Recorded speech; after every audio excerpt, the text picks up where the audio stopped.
Experience आहे लोकांचा, असं म्हणतात की मुलीला तिचं वय आणि सीए करणारा त्याचे अटेम्प्ट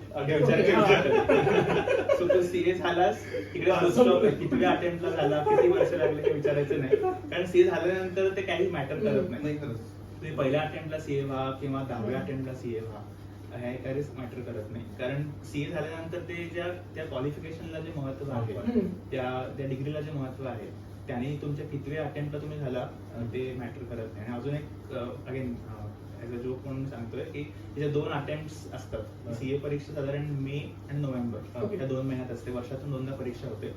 तर त्याला मे मध्ये जर तुम्ही पास झाला नाही तर नोव्हेंबरचा अटेम्प्ट घ्यायचं, नोव्हेंबरला पास झाला नाही की परत मेचा अटेम्प्ट घ्यायचं सुरू असतं.